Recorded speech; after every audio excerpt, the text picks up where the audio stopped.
Welcome to my channel আমমস daily cook. আজ আমি আপনাদের সাথে শেয়ার করব তেল দিয়ে নয় জল দিয়ে কুলচা তৈরির রেসিপি।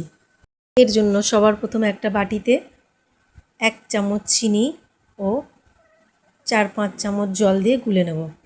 এরপর 50 গ্রাম মতো টক দই নিয়ে তার মধ্যে 1 চামচ বেকিং সোডা ও 1 চামচ বেকিং পাউডার দিয়ে ভালো করে মিশিয়ে নেব। মেশানো হয়ে গেলে চাপা দিয়ে 5 মিনিটের জন্য রেস্টে রেখে দেব। এরপর একটা বাটিতে 600 গ্রাম মতো ময়দা নিয়ে নেব। তার মধ্যে দিয়ে দেব পরিমাণ মতো লবণ ও 1 চামচ মতো সাদা তেল।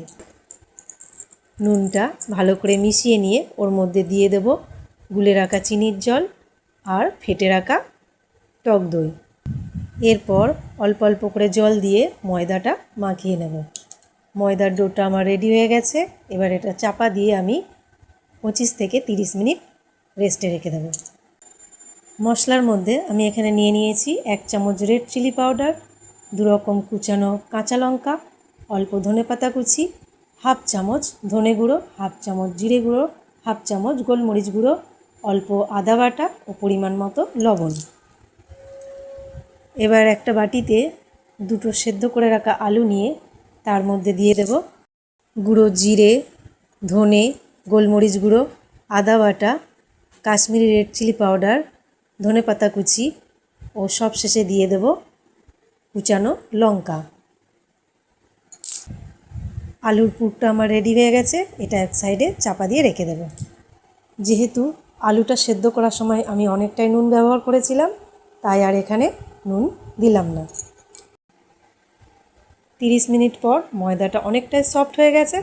এবার আমি হাতে সামান্য পরিমাণ সাদা তেল লাগিয়ে ময়দার লেচিগুলো কেটে নেব। এরপর লেচিগুলো এইভাবে সাজিয়ে একটা কাপড় দিয়ে ঢেকে 10 মিনিটের জন্য রেখে দেব। 10 মিনিট পর লেচিগুলোর ভেতরে ঠিক এইভাবে আলুর পুর দিয়ে ভরে মুখগুলো বন্ধ করে সাজিয়ে নেব।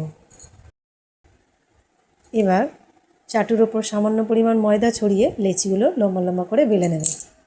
বেলার সময় এর ওপরে কোনো ময়দা দেব না, কারণ এর ওপরে সামান্য পরিমাণ কালো তিল, কাঁচা লঙ্কা কুচি ও ধনেপাতা কুচি দিয়ে বেলে নেব।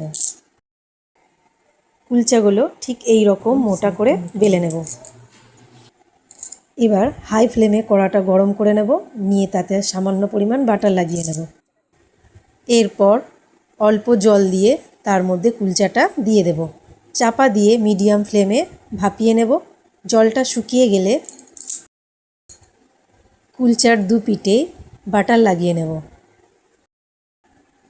একইভাবে আমি সমস্ত কুলচাগুলো তৈরি করে নেব। আশা করি আমার এই রেসিপিটা আপনাদের ভালো লেগেছে। আর এই ধরনের নতুন নতুন ভিডিও আমার চ্যানেলে পাওয়ার জন্য অতি অবশ্যই একটা লাইক এবং সাবস্ক্রাইব করে যাবেন। ধন্যবাদ।